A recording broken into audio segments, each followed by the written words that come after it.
তাফসীর কারকেরা লিখেছে বাবা আমার নবীকে আল্লাহ ময়দানে মাশরে কেমন আল্লাহ খুশি করবেন, সকলকে আল্লাহ দাঁড় করাবেন, কবর থেকে তুলে আল্লাহ হাসরের ময়দানের দিকে নিয়ে যাবেন। সমস্ত নবী আলাইহিমুস সালাম গণেরা সকলকে আল্লাহ হাঁটিয়ে হাঁটিয়ে নিয়ে যাবেন, আমার নবীকে আল্লাহ হাঁটিয়ে নিয়ে যাবেন না। জোরে বলুন সুবহানাল্লাহ।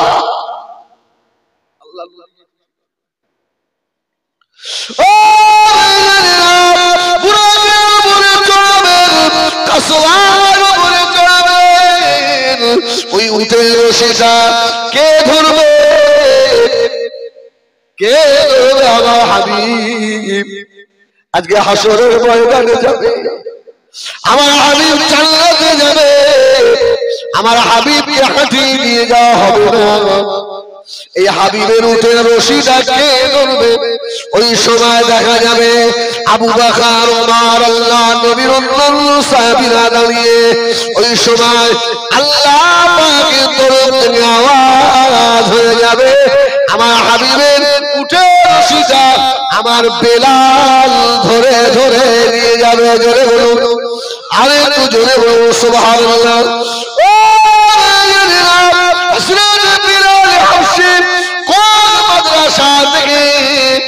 পড়েছিল, ওর মাদ্রাসা থেকে টাইটেল দিয়েছে বেলাল কোন জায়গা থেকে পড়েছে?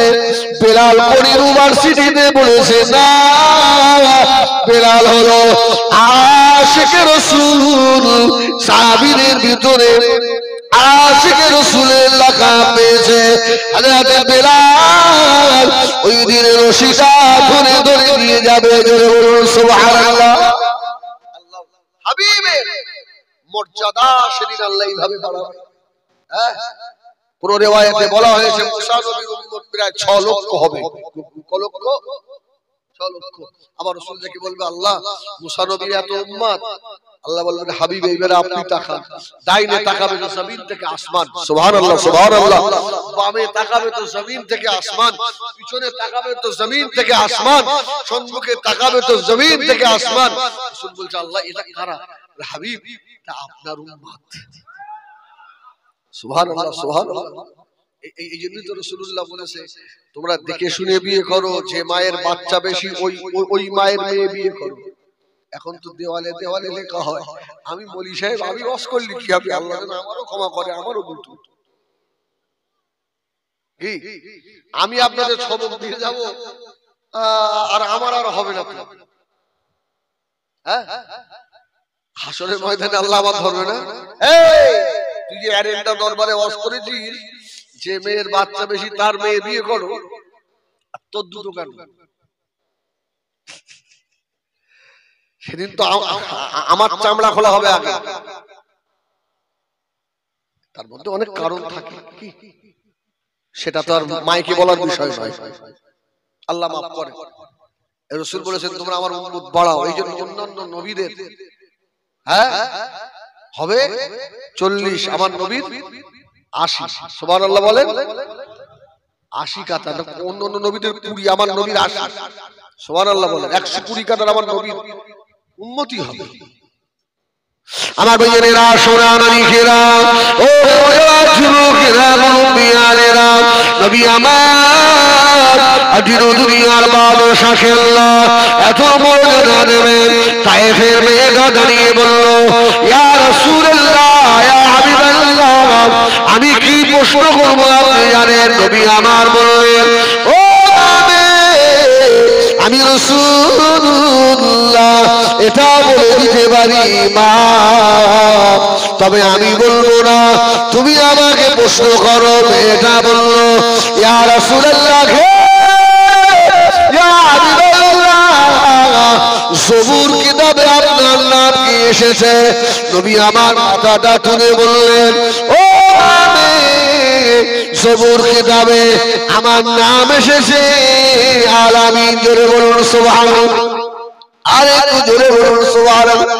মেয়েটা মাথা হ্যাট হয়ে গেল, মুহাম্মদ। আর একটা নাম এসেছে কি বলুন? আল্লাহ নবী বললেন বাবা তওরাতে এসেছে টপ টপ সুবহানাল্লাহ বলে ও আল্লাহ পাক আমার আসমানে নাম রেখেছে আহমদ আল্লাহ জমিনে আমার নাম দিয়েছে মুহাম্মদ মেয়েটা দেরি করলো না হাতের মুঠি ফেলে দিয়ে আল্লাহর নবীর মুখের বারে তাকিয়ে বলল ইয়া রাসূলুল্লাহ ইয়া হাবিবাল্লাহ হুজুর আগে আপনি আমাকে ঈমানের কলমা পড়িয়ে দেন যদি হয় না আগে আপনি আমাকে পড়ান আমি আগে পড়ি তাই বাসীরা অবাক হয়ে গেল আমাদের সব থেকে শিক্ষিতা মেয়ে আমাদের লিডারের মেয়েটা ছিললে বলল এ তাই বাসীরা দেরি করো না তাড়াতাড়ি করে হযরতে মুহাম্মাদের হাতে হাত দিয়ে কলমা পড়ে ঈমান নিয়ে এসো বাবা তায়েববাসীরা অনেকে ঈমান আনলো মেয়েটা দাঁড়িয়ে রয়েছে তায়েবের দুষ্ট মানুষেরা একটা খেপে যাওয়া কুকুর মেয়েটার দিকে তাড়িয়ে দিল কুকুর লিলিয়ে দিয়েছে খেয়ে ফেলে কুকুরটা ছুটে এসে তায়েবের সুন্দরী রমণীকে আর খাবলে খাবলে খাচ্ছে নবী আমার সাহাবায়ে কেরামরা পাশে ছিলেন বললেন ও আমার সাহাবীরা শুনে রাখো আমার এই সাহাবীরা এই মেয়েটাকে কুকুর খাবলে খায় শুনে রেখে দাও তোমরা দুনিয়ায় দেখছো মারা যাচ্ছে আমি রাসূলুল্লাহ দেখতে পাচ্ছি আল্লাহর রহমতে ফেরেশতারা আমার মায়ের জন্য আল্লাহর রহমতে জান্নাতের রাস্তাটা আল্লাহ পরিষ্কার করে দিচ্ছে জোরে বলে না সুবহানাল্লাহ ও যে নবী রহমাতুল লিল আলামিন যার খাতিরে টুপি পেলাম দাড়ি পেলাম জান্নাত পাবো বলুন আলহামদুলিল্লাহ জান্নাত পাবো যার খাতিরে ওই নবী জন্ম দিবস করতে মানা করে দেয় মিলাদুল নবী করা যাবে না আমার ভাইজানেরা এই পৃথিবী জমিনে দুটো পাথর জান্নাতি পাথর এসেছিল কোন কোন আর হাজরে আসওয়াদ আর একটা পাথর হাজরে আসওয়াদের পাশে আছে আত্তাখাযু মিন মাকাম ইব্রাহিম মুসাল্লা সুবহানাল্লাহ বলেন সুবহানাল্লাহ যে পাথরটায় নবী ইব্রাহিম খলিলুল্লাহ দাঁড়িয়ে দাঁড়িয়ে কাবা নির্মাণ করেছিলেন সুবহানাল্লাহ বলেন ও আমার ভাইয়েরা সোনা মানিকেরা হযরত ইব্রাহিম আলাইহিস সালাম মিলাদ করেছেন ওই পাথরগুলো মিলাদ করেছে জোরে বলুন সুবহানাল্লাহ কাবা শরীফ নির্মাণ হয়ে গেল তৈরি হয়ে গেল আল্লাহর খলিল হযরত ইব্রাহিম আলাইহিস সালাম দোয়া চাইলেন রব্বানা ওয়া বা'আস ফীহিম রাসূলাম মিনহু সুবহানাল্লাহ বলে আল্লাহ কাবা তো ঠিক করে ফেলেছি মাল দাও সুবহানাল্লাহ বলে আপনার ঘর তো ঠিক করে দিয়েছি মজুরি দেবেন না মজুরি কি দেবে ইব্রাহিম ইব্রাহিম সাল্লাল্লাহু আলাইহি আল্লাহ মজুরি কিছু চাইনি আমার বংশে আখিরি নবীকে পাঠাও সুবহানাল্লাহ বলে ওই তো মিলাদ সুবহানাল্লাহ বলে সুবহানাল্লাহ বলে যত বড় হাজি হোক আজ যত সাহেবী হোক কাবা শরীফ 7 চক্করে তওয়াফ করে মাকামে ইব্রাহিমের পিছনে নামাজ পড়তে হবে না সুবহানাল্লাহ বলে ওই তো মিলাদ হ্যাঁ ওই পাথর তো মিলাদের সাক্ষী জোরে বলুন সুবহানাল্লাহ আর তুমি এখানে দাঁড়িয়ে দাঁড়িয়ে বল মিলাদুন নবী করা যাবে না আর শুনতে পাবেন কত মশলা দুনিয়ায় বার হবে আমি মুফতি আব্দুল হাই সাহেব হুজুরকে বলছিলাম যে আপনারা এখনো আসেন বলে বেশ কিছুটা টাইট আছে, আমরা যা জিনিস আমরা আমাদের আর ধরে রাখার ক্ষমতা আর নেই।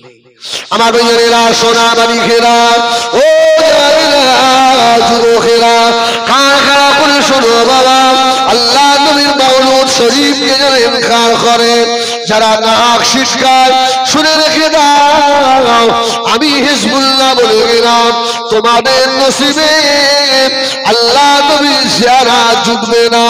আল্লাহ নবীর জিয়ারত পেতে গেলে আল্লাহর নবীর নকশায় চলা লাগবে। বলুন সুবহানাল্লাহ। কি এখন দেখো না এইভাবে সব নামাজ শুরু হচ্ছে না, হচ্ছে না, হয় না, হয় না। এদের ম্যাক্সিমাম দেখবেন এক মুষ্টি নেই, আছে আছে আছে, খেয়াল করে দেখবেন সব থেকে একটু একটু দেখা যায়। বড় সুন্নতি লেবাস এদের মধ্যে কম আসে না, নেই। এই পরেও চলে, এই পরেও হয়, কর না, কর, বুঝবি, পরে বুঝতে পারবি। আল্লাহ নবী দিল দুনিয়ার বাদশাহ হাবিবুল্লাহ জনাবে মুহাম্মদুর রাসূলুল্লাহ সাল্লাল্লাহু আলাইহি ওয়াসাল্লাম নবী আমার সাহাবাদের নিয়ে খাওয়া দাওয়া করে শুয়ে পড়লেন। আগেই বলেন সুবহানাল্লাহ, একটা সুন্দর জিনিস দিচ্ছি, বলেন সুবহানাল্লাহ, বলেন। রাসূলুল্লাহ ঘুমিয়ে পড়েছে, আবু বকর আছেন, ওমর আছেন, হযরতে বেলালের মতো সাহাবী তিনিও শুয়ে আছেন। ফজরের আযানও হয়নি, ঘুমও ভাঙেনি। এবার কি হবে? আপনারা বলবেন তাহলে নবীও নামাজ কাজা করে? বলুন আস্তাগফিরুল্লাহ। এই যেটা হয় কার তরফ থেকে হয়?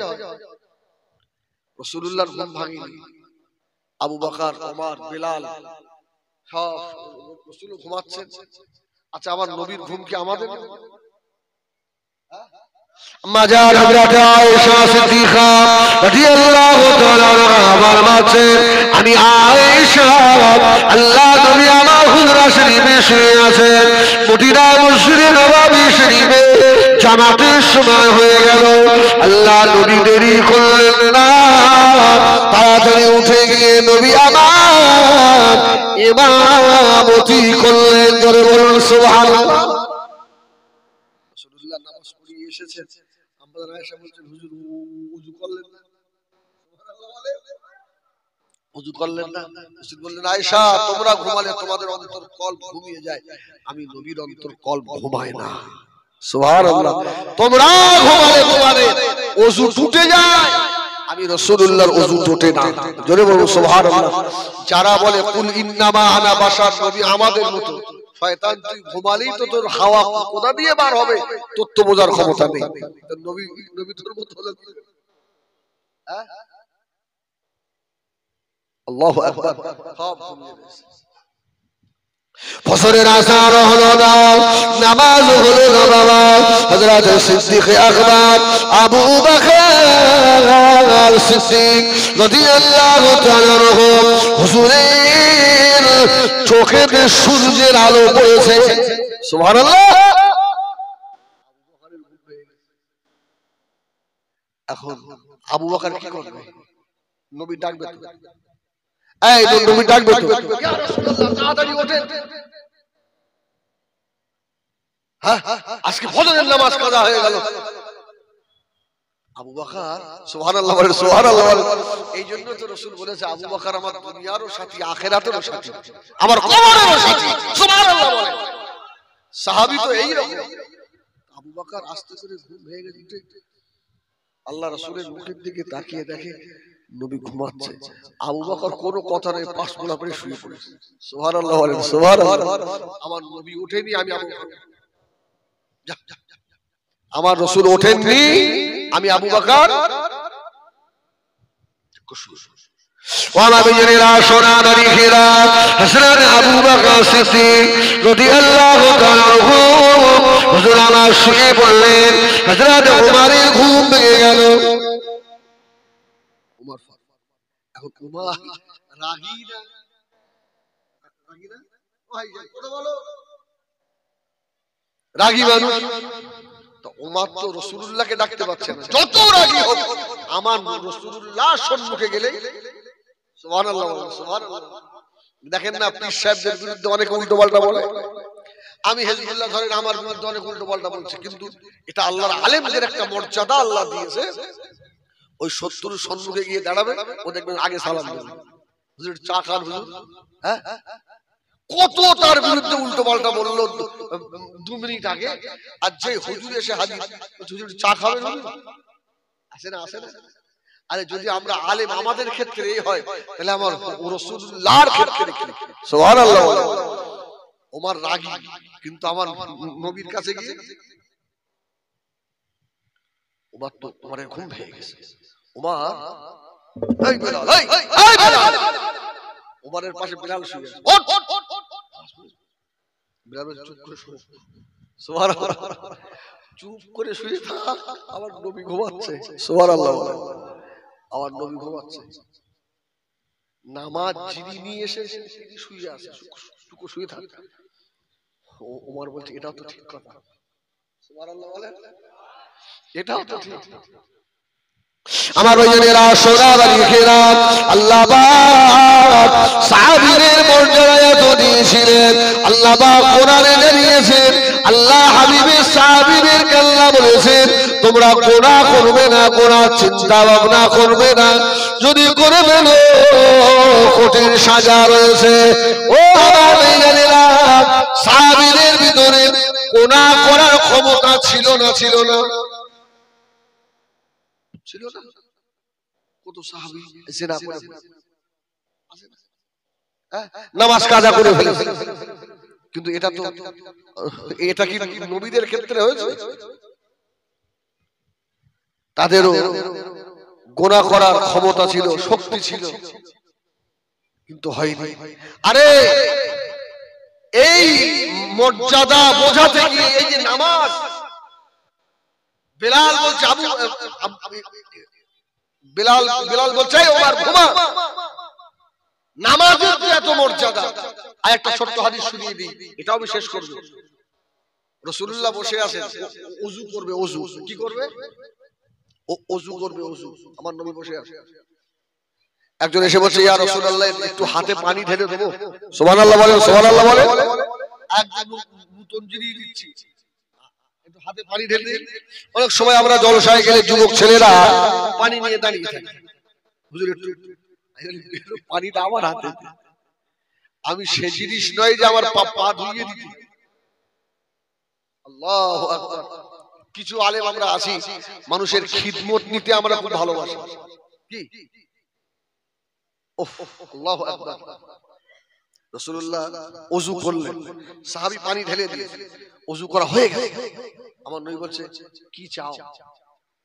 এই সাহাবী, তুমি যে আমার খিদমত করলে, যা চাইবে আমি রাসূল সেই জন্য দোয়া করব, তোমার সেটা হবে। আমাদের যদি কেউ বলে আমরা কি বলবো?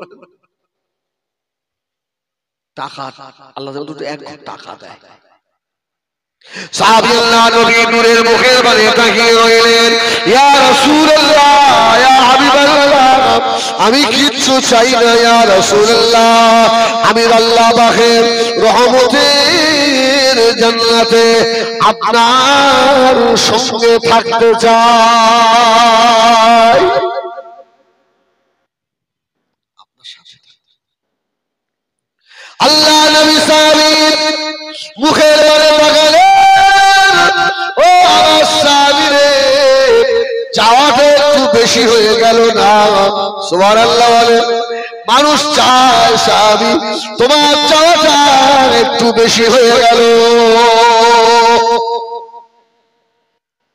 আমার মতো 3 পয়সার মানুষ যদি মনে করে কোটিপতির মেয়ের বিয়ে করবো, সম্ভব দেবে? ঠিক ওই রকম রাসূল বলছে তুমি চাও, তা একটু ওযু করিয়ে দিয়ে বললে জান্নাতে আমার সঙ্গে থাকবে। রাসূলুল্লাহ হাসছেন, যদি বলেন সুবহানাল্লাহ।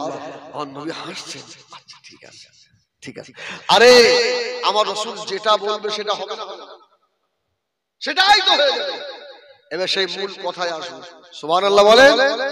আরে আব্দুল্লাহ ইবনে আব্বাস, ইনি কি রাইসুল মুফাসসিরিন, যাকে আল্লাহ সবথেকে বেশি কোরআনের জ্ঞান দিয়েছিলেন। জোরে বলুন সুবহানাল্লাহ। এই আব্দুল্লাহ ইবনে আব্বাস তো রাসূলুল্লাহকে ওযু করিয়েছিল না, ওযুর পানিটা এনে দিয়েছিল না। রাসূল কি বললেন? আল্লাহুম্মা আল্লিমহুমুল কিতাব। রাসূলুল্লাহ দোয়া করে দিলেন। আব্দুল্লাহ ইবনে আব্বাস 7 বছর বয়সে হাফেজে কোরআন হয়ে গেল। সুবহানাল্লাহ বলে, সুবহানাল্লাহ বলে। এইজন্য দোয়ার দরকার আছে, দোয়ার দরকার আছে। 7 বছর বয়সে হাফেজ। আব্দুল্লাহ ইবনে আব্বাসের 8 থেকে 9 বছর বয়স, বাপের সঙ্গে রাসূলুল্লাহ দরবারে এসেছে। সুবহানাল্লাহ বলে দেন। এসে নবীর দিকে বারবার তাকাচ্ছে, বারবার তাকাচ্ছে। আমার রাসূলুল্লাহ বুঝতে পারছে, এই তুমি কি কিছু দেখতে পাচ্ছ? এই ছেলে কিছু দেখতে পাচ্ছ?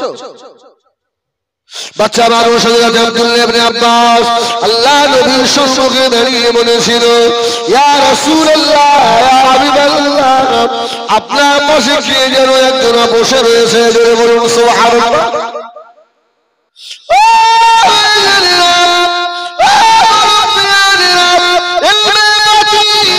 যারা মানে না, বাপ পাশে বসে রয়েছে, 8 বছরের বাচ্চা আল্লাহ নবীকে বলছে, ইয়া রাসূলুল্লাহ, ইয়া হাবিবাল্লাহ, আপনার পাশে কে যেন বসে আছে।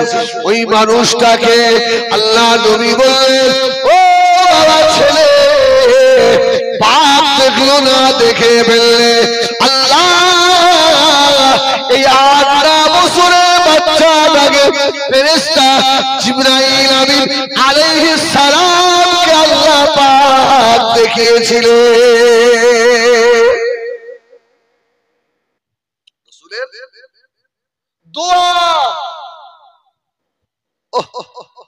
এই ফেরেশতা দেখা যায়, কিছু জিনিস আছে দেখা যায়, রুহু কেউ দেখতে পারে, শরীরের সব দেখা যায়, রুহু দেখা যায়। বলি রুহু মিন আমরি রাব্বি, তো আল্লাহর আদেশে যাওয়া আসে, দেখা যায়।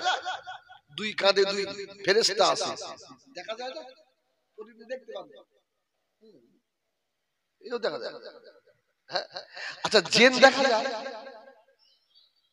কেন? দেখেন না মুখের আগে তেল দিয়ে জিন দেখা আসে না, আসে না? কত আসল ভাড়া ভেঙে দেবো। জিন দেখা যায়। আমার রাসূলুল্লাহ আগমনের আগে জিনরা আসমান পর্যন্ত উঠতে পারত। হ্যাঁ, ফেরেশতারা কি আলোচনা করতো, ওরা এসে একটা গোপনীয় খবর দিত। রাসূলুল্লাহ আগমনের পরে সব বন্ধ আর হবে। এখন আমার কাছে গিয়ে বলছে, হুজুর জেনে দেখে বলতে পারে?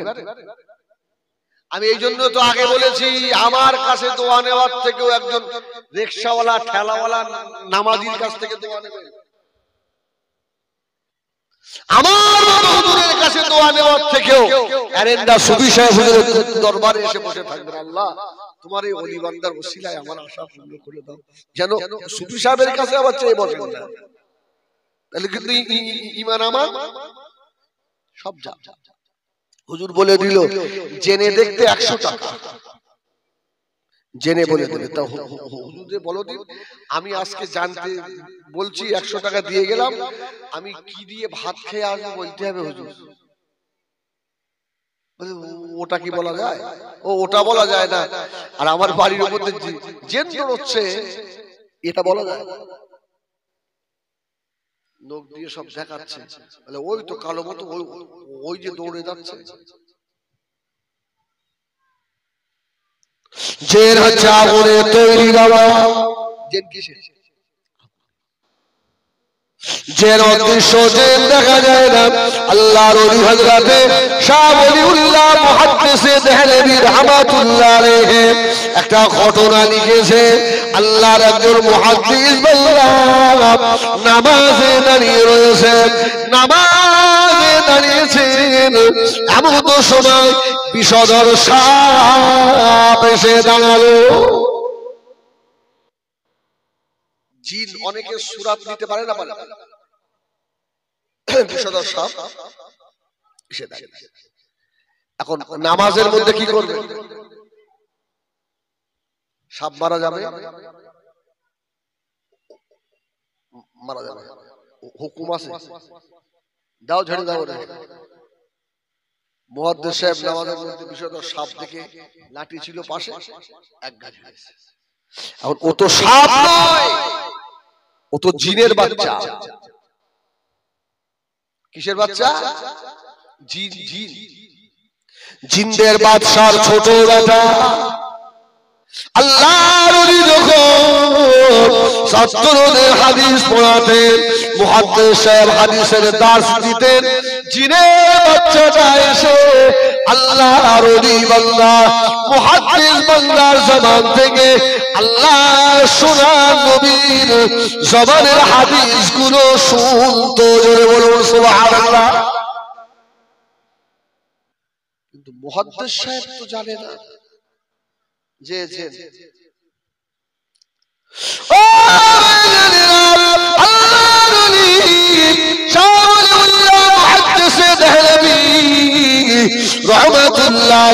লিখেছে বাবা, ওই সময় মুহাদ্দিস বান্দা লাঠিটা দিয়ে সাপটাকে মেরে দিল। জিনেরা অনেক সূরাত ধরতে পারে না, মানুষের সূরাতও ধরতে পারে, সাপের সূরাতও ধরতে পারে। ওরা একত্রিত হয়ে আল্লাহর ওলি বান্দা নামে কেস ঠুকে দিল। বিচার হবে মুহাদ্দিস সাহেব, যে হাকিম বিচার করবেন, যিনি বিচার করবেন হাকিম, ইনিও বড় ধরনের একজন মুহাদ্দিস। জোরে বলুন সুবহানাল্লাহ। সব কিন্তু জিন, মানুষ নেই, সব জিন। বিচার হচ্ছে বাবা আল্লাহর ওলি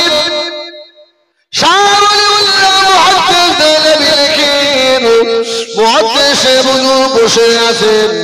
ওই হাকিম সাহেব বলছে, বাবা মুহাদ্দিস, আল্লাহ তোমাকে হাদিসের জ্ঞান দিয়েছে, তাফসীরের জ্ঞান দিয়েছে, বাবা তুমি বিচার করে দাও। তুমি তো মানুষকে মারোনি বাবা, তুমি তো জিনদের বাদশার ছোট ছেলেটাকে মেরেছ। আল্লাহর ওলি চুপ করে আছেন, বলে শুনুন,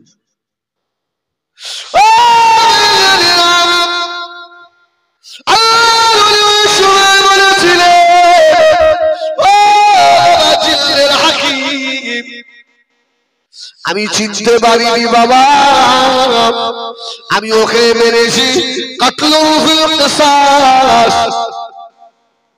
বিচার আমার হবে।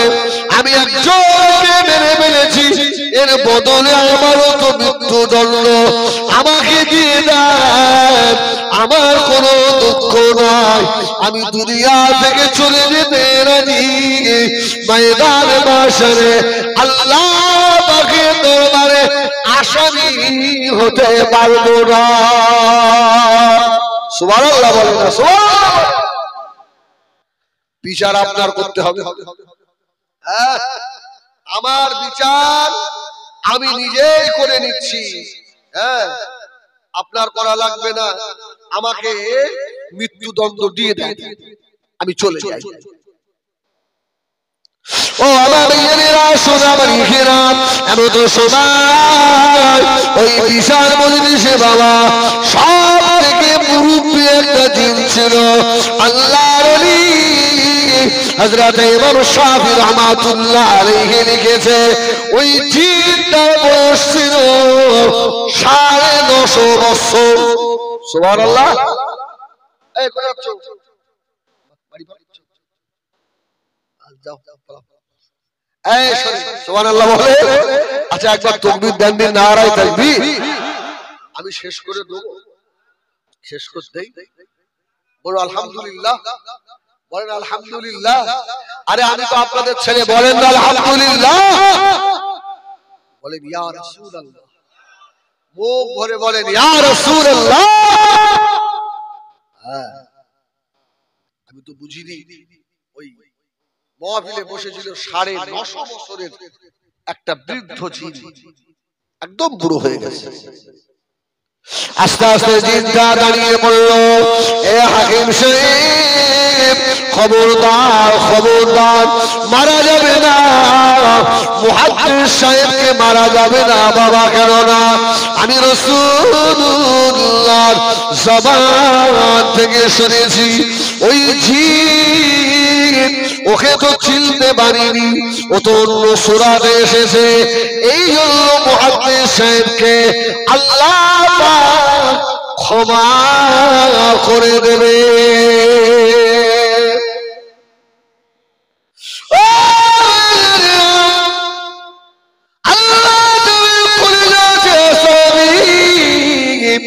হযরত আব্দুল্লাহ ইবনে আব্বাস রাদিয়াল্লাহু তাআলা আল্লাহ নবীকে বললেন, ইয়া রাসূলুল্লাহ, ইয়া হাবিবাল্লাহ, আমি আপনার পাশে একজনকে দেখছি। আল্লাহ নবী বললেন, ও বাবা ছেলে, আল্লাহ তোমার এত ছোট বয়সে আল্লাহ তোমার কলবের চোখের দরওয়াজা খুলে দিয়েছে। এই চোখে আপনার শাটার আছে না? এই চোখের শাটার চেনেন? চোখের শাটার, শাটার পাতা, শাটার, এর ভিতরে আর একটা শাটার আছে। সুবহানাল্লাহ বলে। এর ভিতরে আর একটা শাটার আছে। দিন হলে ওই শাটার খোলে, আর রাত হলে শাটার বন্ধ হয়। সুবহানাল্লাহ বলে।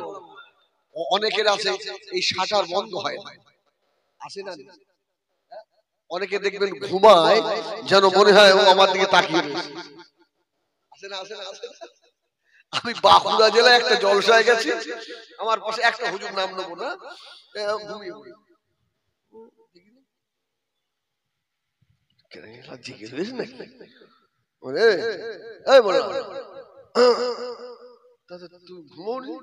আমি ঘুমোচ্ছি তো হুজুর, তোর চোখ খোলা।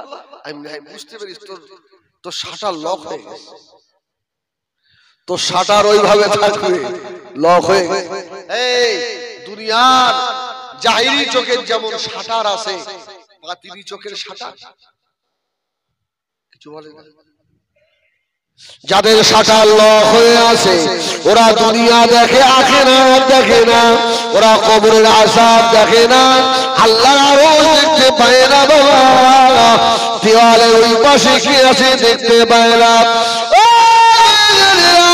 ওই মানুষ আল্লাহ করেছিলেন এরেন্দা সুফি সাহেব হুজুর রাহমাতুল্লাহ আলাইহি, যার আল্লাহ কলবের শাটার আল্লাহ খুলে দিয়েছিলেন।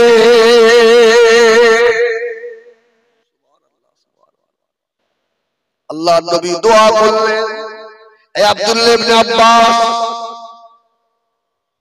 জিবরাইল দেখে ফেললে এত ছোট বয়সে,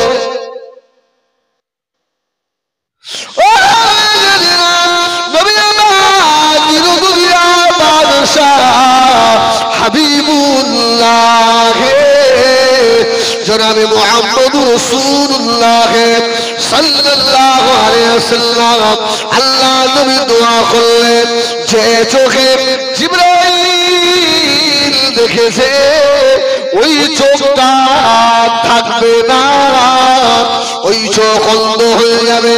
হযরত আব্দুল্লাহ ইবনে আব্বাস রাদিয়াল্লাহু তাআলা আনহু হুজুর আমার অন্ধ হয়ে গেলেন, চোখে দেখে না, কিন্তু হযরত আব্দুল্লাহ ইবনে আব্বাসের মর্যাদা আল্লাহ দিয়েছিল।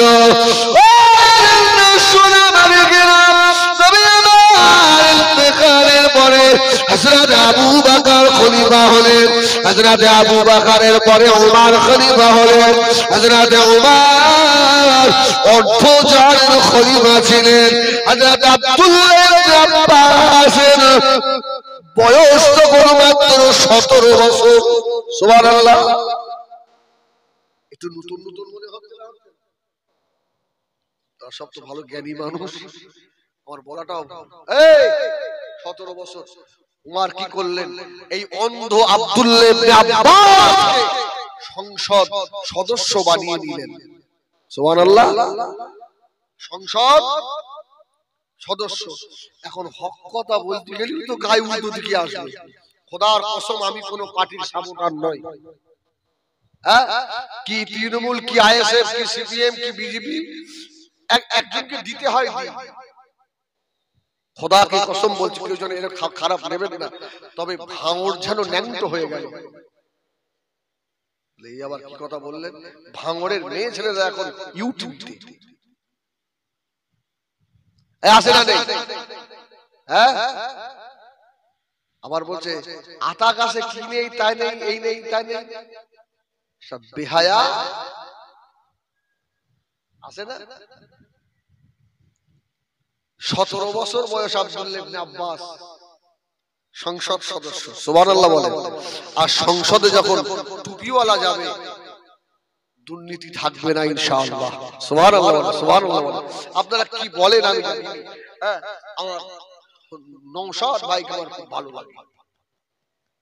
একটাই কারণ, এত মার খায়, এত লোক তাড়ায়, বাপের বেটা টুপি খোলে না। সুবহানাল্লাহ বলে।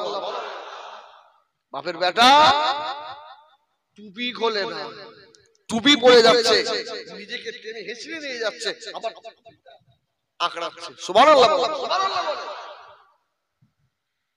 ভোট কাকে দেবেন না দেবেন আপনার ব্যক্তিগত ব্যাপার, কিন্তু ওই ছেলেটা আমার ভাই, আল্লাহ রাসূলের সুন্নতকে যে ইজ্জত দিয়েছে, ওকে আমি কলিজা দিয়ে ভালোবাসি। সুবহানাল্লাহ বলে।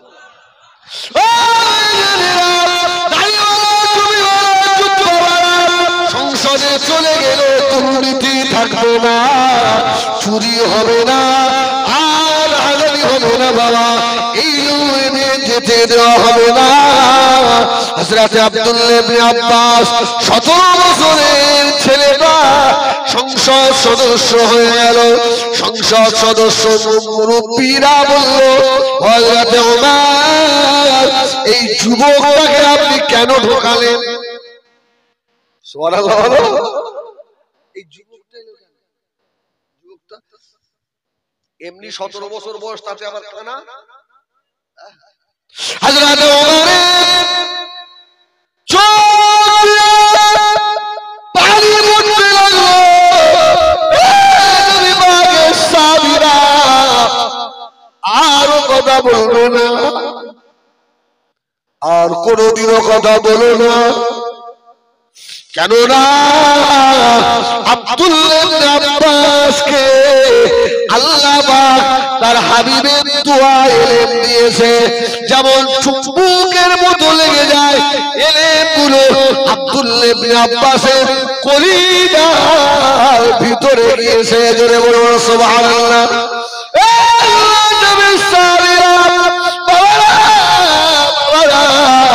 আমি উমার পাগল নই রে, আজকে 17 বছরে কানা ছেলেটাকে সংসদ সদস্য বানালাম, ওকে বসিয়ে রাখবো।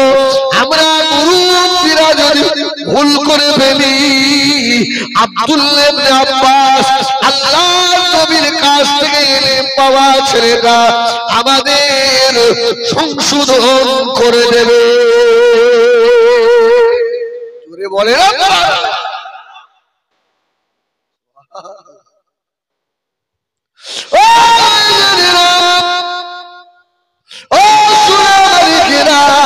হযরত আব্দুল্লাহ ইবনে আব্বাস রাদিয়াল্লাহু তাআলা আনহুকে আল্লাহ পাক এত ইলমের হকদার করেছিলেন, ইলমে জাহিরি, ইলমে বাতিনি, আল্লাহ ইলমে হযরত আব্দুল্লাহ ইবনে আব্বাসকে দিয়েছিলেন। তাকে আল্লাহ ওমর সংসদ সদস্য বানালেন। ও আমার ভাইজানেরা, হযরত ওমর ফারুকের সম্বন্ধে আল্লাহ নবী সাহাবীরা বসে এক সময় আলোচনা করছেন। উমরের কথা এসে গেল বলে বলছি, অসুবিধা হবে? এই দেখে 10টায় নামার কথা, 10:15 হয়েছে, তবে আমার একটু লেট হয়েছে। সুবহানাল্লাহ, সুবহানাল্লাহ। এটা তাকবীর দেন না, নারায়ে তাকবীর। আমার ভাইরা একটু সব মন খুলে দেবে না? আরে ওই এইসব লোক এইসব আমার ভাইটা এইসব সব তো আমার চেনা, এইসব আমার অজমনে 20-50 বার করে শুনেছি। এইসব মুরব্বীরা সব তো আমি চিনি, ও একটা মুরব্বী। হ্যাঁ, একটু মোহাম্মতে দাও না, নারায়ে তাকবীর। আলহামদুলিল্লাহ, আর একটু জোরে দাও, নারায়ে তাকবীর।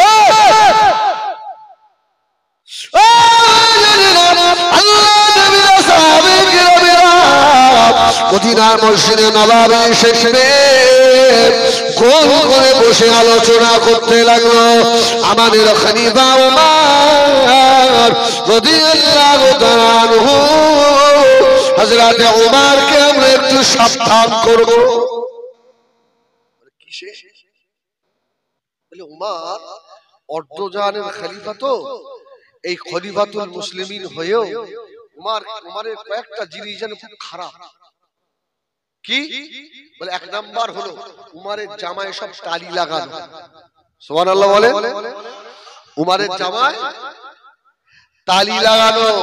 এক একটা সংসদ সদস্যের টাকার অ্যামাউন্ট দেয় না টিভিতে?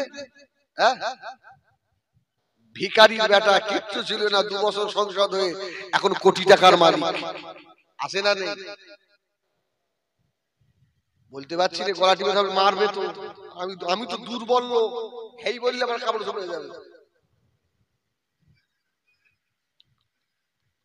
উমারের জামায় তালি। হযরত আলী বসে আছে। আলী বলছে, হয়তো উমারকে কে বলো তো বলবে। সুবহানাল্লাহ বলে। নেতা কারা হবে দেখেন, এরা রাসূলুল্লাহর নকশায় চলছে। কেমন নকশা? নেতাকে হয় বলতো। আচ্ছা, উমারের জামাটা ছেঁড়া, একজন তো গিয়ে বলতে হবে যে আমিরুল মুমিনিন। বাইরের দেশ থেকে যখন মন্ত্রী মহোদয়রা আসেন, তখন আমাদের মাথাটা নিচু হয়ে যায়। আপনি আমাদের সরদার, একটা জামা ভালো হলে হয় না? সুবহানাল্লাহ, সুবহানাল্লাহ। এখন বলেন মসজিদের ইমাম যদি জুম্মার দিনে একটা এখানে একটা কালো সাদা জামায় কালো একটা পানি জামা গায়ে দিয়ে দেয়, আর আপনার বিয়াই যদি ওদিন আপনার বাড়ি আসে, ইজ্জত থাকলো না? বিয়াই ইমাম সাহেবের একটা ভালো জামাও দেই, নেতার ও কি অবস্থা? আল্লাহ নবী সাহাবায়ে কেরামরা বসে আলোচনা করে। হযরত ওমরকে বলবো, ও হযরত ওমর, জামাটা কি একটু চেঞ্জ করা যায় না?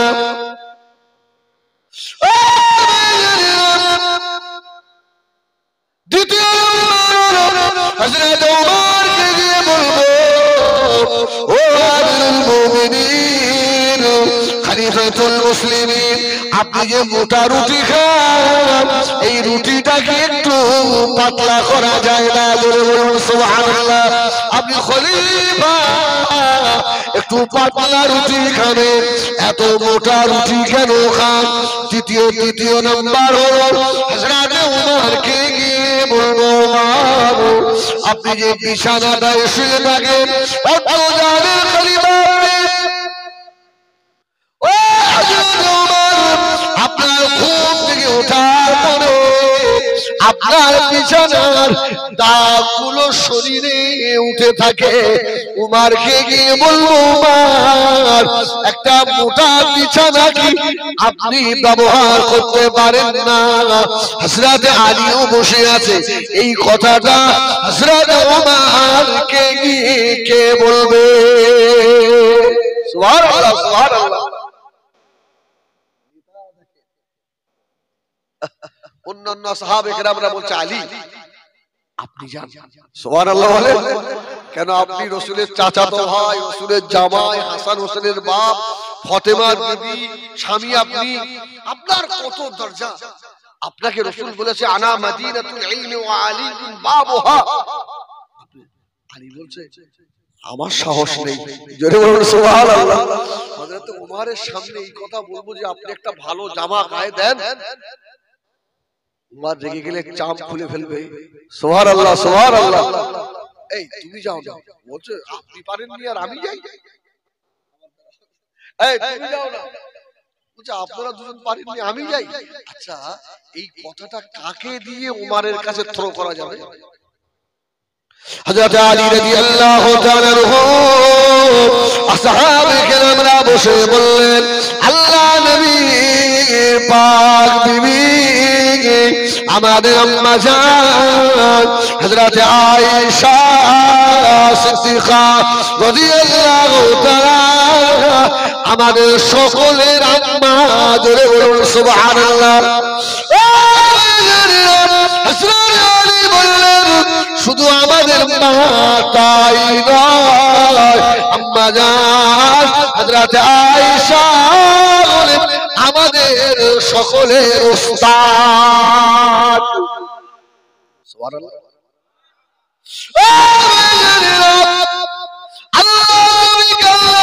যত ইলম দিয়েছিলেন আল্লাহ নবী বারমাচ্ছে 3 ভাগের 1 ভাগ এলেন আল্লাহ আমার বিবি আয়েশাকে দিয়েছে।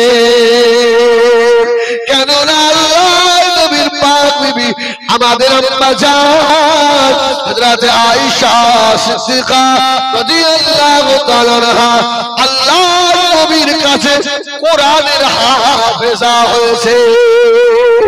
সুবহানাল্লাহ বলে না, 6 লক্ষ হাদিসের হাফেজা। সুবহানাল্লাহ। রাসূল বলেছিলেন অন্যান্য বিবিরা সব আম্মা জানেরা বসে আলোচনা করছে, আয়েশা তো ছোট, দেখতে সুন্দরী, নবী ওই জন্য আয়েশার কাছে বেশি থাকে। সুবহানাল্লাহ। শতাশতির ঘর খোদায় রক্ষে কর, সব জায়গায় ঠোকাঠুকি আসে না নেই? আসে। আর রাসূলুল্লাহ সব আম্মা জানদের ডাকে, এই ওরা কি বলছিলে? না ইয়া রাসূলুল্লাহ, আয়েশার কাছে একটু বেশি সময় দেন।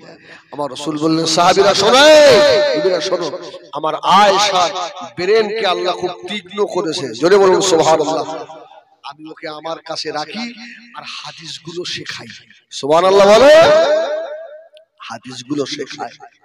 আমাদের আয়েশা হয়তো উমারেরও ওস্তাদ আম্মাজান আয়েশা, অতএব আম্মাজান আয়েশাকে দিয়ে এই কথাটা উমারকে বলা হোক। সুবহানাল্লাহ।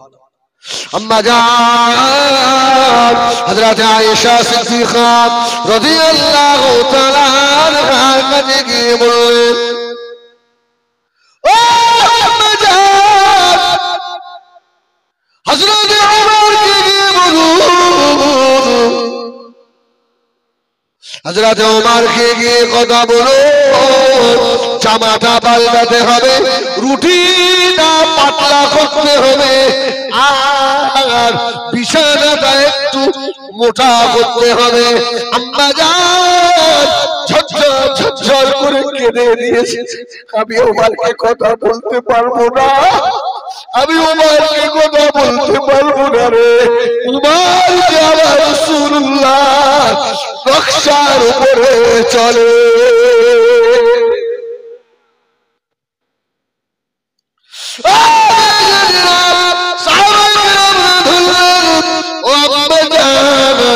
আমাদের কারো বলার মতো ক্ষমতা নাই। আম্মা জান হযরত উমর যদি আমাদেরকে বকে, উমরের চোখের দিকে তাকানো যায় না। আম্মা জান আয়েশা বললেন, আল্লাহর নবী সাহাবীরা, তাহলে আমি একা যাব না, হযরত উমরের একটা মেয়ে আছে আমার সতী, নাম হলো আমার বুবু হযরত হাফসা রাদিয়াল্লাহু তাআলা আনহা, হাফসাকে সঙ্গে করে নিয়ে যাব। আমাদের আয়েশাও ভয় পাচ্ছে। সুবহানাল্লাহ বলে, সতী শরীয়তের উপরে, দ্বীনের উপরে এত ওমর কঠিন। সুবহানাল্লাহ। এই বুবু হাফসা, তোমার আব্বাকে এই কটা কথা বলতে হবে, জানো? এই কটা কথা তোমার আব্বাকে বলতে হবে। হাফসা বলছে, কি করে বলবে? সুবহানাল্লাহ বলেন, সুবহানাল্লাহ বলেন। আচ্ছা, মেয়ে তো বাপের কাছে সব কথা বলতে পারে না, হ্যাঁ? মেয়ে দেখবেন যেটা ছেলে না পারে। আমার বাড়ির ক্ষেত্রে কথা বলি, আমার ছেলেটা আমার সম্মুখে আসে, ভয় করে, কিন্তু মেয়ে ভয় করে। মেয়ে ভয় করে, মেয়ে, আর মেয়ে তো খুব আদরের জিনিস। সুবহানাল্লাহ বলেন, সুবহানাল্লাহ। আমি প্রায় জলসা বলি, যার কপালে মেয়ে নেই ও কপাল পোড়া ছাড়া। ওর কপালে বাস পড়ে গেছে। আল্লাহ আল্লাহ মাফ করে। হযরত হাফসা মাজার হাফসা বললেন, ও আয়েশা চলেন আমরা দুইজনে যাই। আমার আব্বা ওমরের কাছে ভয়ে ভয়ে গিয়ে চুপ করে গিয়ে দাঁড়িয়েছে।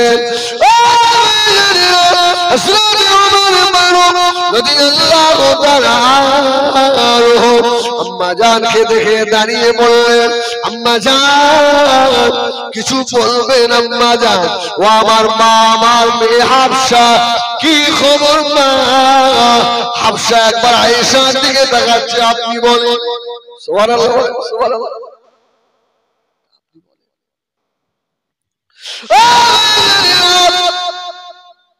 তিন ভাগের এক ভাগ আম্মা জানা আয়েশা সিদ্দিকাকে আল্লাহ দিয়েছিলেন। আম্মাল্লাহ নবী ইন্তেকালের পরে সাহাবীদেরকে আম্মা জান হাদিস পড়াতেন। এইভাবে খোলামেলা নয়, মোটা একটা পর্দা দেওয়া থাকতো। সব সাহাবীদের উস্তাদ আম্মা জান আয়েশা।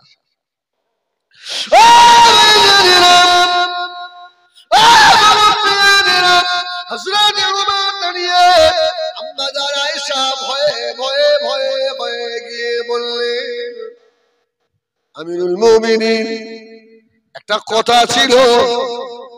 হয়তো ওমর বললেন, মা গো বেটার কাছে কথা বলতে আমার ভয় কিসের? সুবহানাল্লাহ। তোমার ঝরঝর করে কাঁদছে। আল্লাহ আমি উমরের পথিক চেহারা আল্লাহ এমন করেছে, মা দেখে ভয় পায়।